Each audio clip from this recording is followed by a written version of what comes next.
Hello students, welcome to part 3 of your chapter Electoral Politics. Now students, already we have discussed part 1, part 2 of this chapter, and this chapter in part 3 we are going to discuss the nomination of the candidates.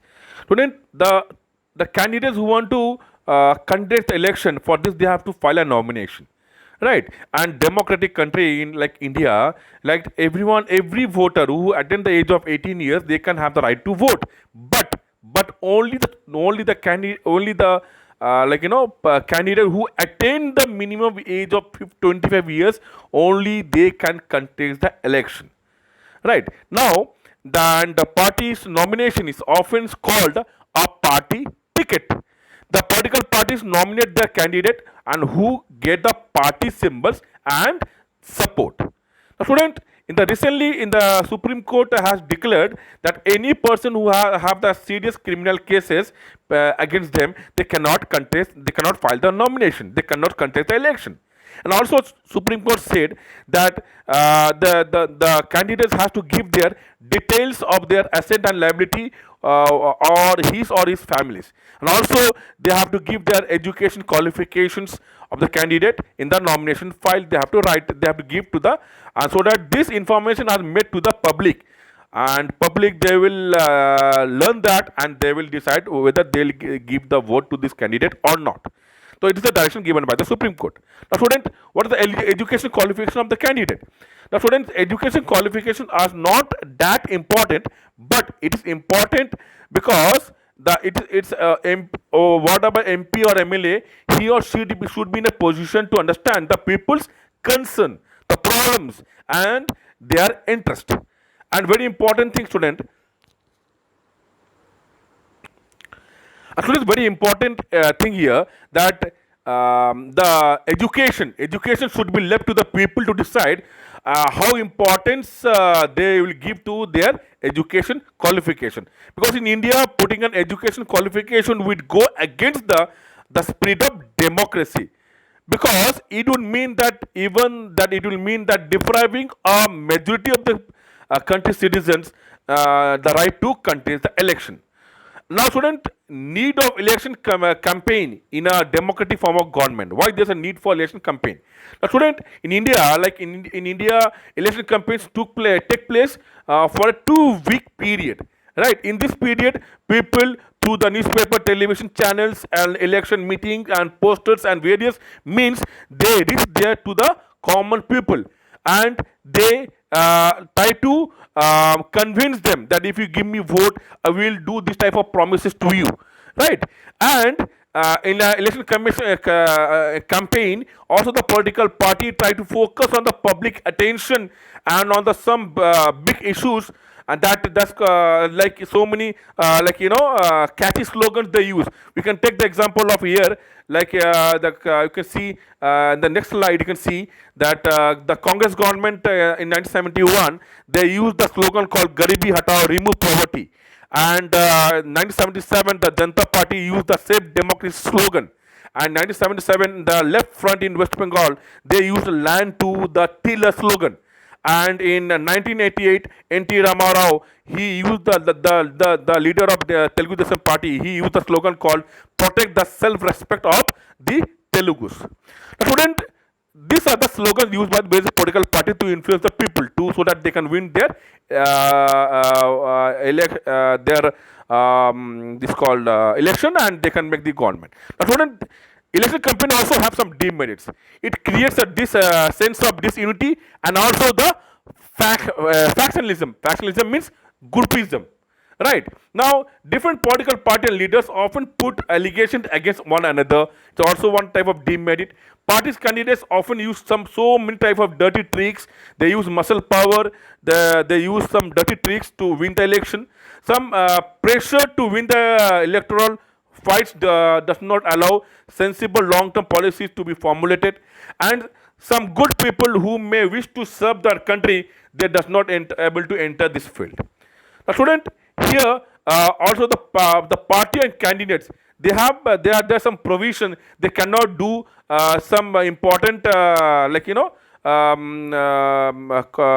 points. They cannot do that according to the election law. And what are they? Number one is called, they cannot bribe or retain the voters. Number two, they cannot appeal the people in the name of the caste or religion, and they cannot use any government resources for the purpose of election campaign, and any political party or maybe the this called candidate, they cannot spend more than 25 lakhs in a constituency for Lok Sabha election or 10 lakhs for the state assembly election. And also, student, it's also that they cannot use any place for worship for election propaganda. Also, they cannot use government vehicle, aircrafts, or officials for election. And so, once the elections are announced, any minister shall not be allowed to lay any foundation stones for any project. Now, students, next question comes: what makes election democratic, or we can say how we can say Indian election is free and fair? See, if in India we have these are the 4 points what we follow in India. For that reason, this election is said to be a democratic. First of all, we have independent election commission. We have mass level of popular participation, and we also have the concept of acceptance of election result. Once the election is been declared, we have to accept, the candidates have to accept, and in India we have free and fair elections. If these procedures are being followed, then we can say that election is democratic, and that we have in India. Now, students, we have to understand now next point. That's called about the election commission. Now, we say election commission is a that's called independent. Now, student, election commission we have first the head is called Chief Election Commissioner, and followed by 2 election commissioner. They have been appointed for the period of 6 years and appointed by the President of India, and they are not answerable. Once they have been appointed, they are not answerable to any government. And this is their duty to make sure that in India there is a free and fair election. Now, student, the function of election commission. Election commission takes all the major decisions about the code and control, the code of conduct and the control of the election from the date of announcement to the date of declaration of results. And also they also implements all various type of code of conduct and punishes any candidate or party if they violates the law. And also, student, they order the government to follow some guideline also. And student, when on election duty, the government officers work under the election commission, not the government. Now, student, the last point to that they give advice to the president on some certain issues also. Now, the next point comes free and fair election. The student, it is the election commission have to make sure that the election happens free and fair. The party which wins an election and forms the government, they should not follow any unfair means, right? And overall verdict of the general election still reflects the popular reference. Means whatever election result has been declared, it is the result of the people's verdict. So they have to respect.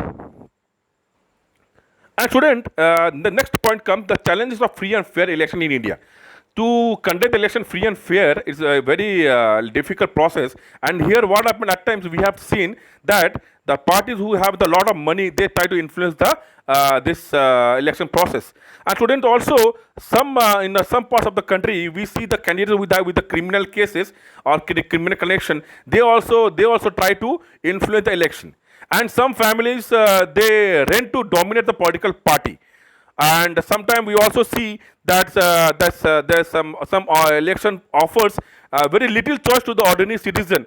For both the major parties are quite similar to each other, both in these policies and practices.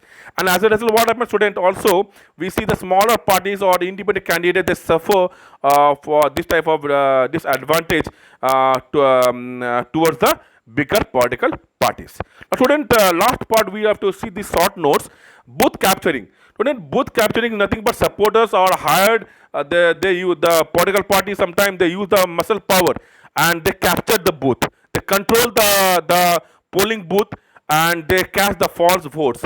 Then called students code of conduct. Code of conduct is nothing but the guidelines issued by the election commission for the political party during the time of election. Then comes constituency. As I already told you, it's a geographical area has been divided for the purpose of election.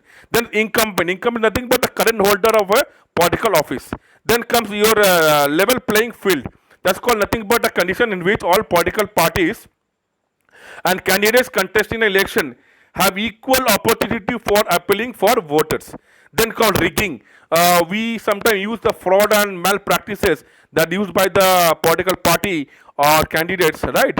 And they include stuffing of ballot boxes and recording multiple votes for the same purpose and bribing or coercing the polling officers.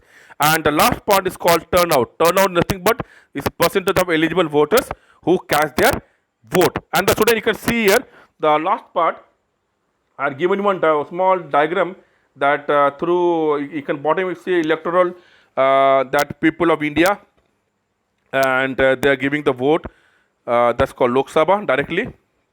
Then directly we give the vote to the this state assemblies, state legislative assemblies, that's called Vidhan Sabha, and local body. And to that local body, there we elect our state legislative councils, and state assemblies we elect the Rajya Sabha, and as a result, assembly elected member of assemblies, Rajya Sabha and Lok Sabha, they all elect the indirectly elect the president of India. So, students, I end up the chapter here. Take care. Thank you.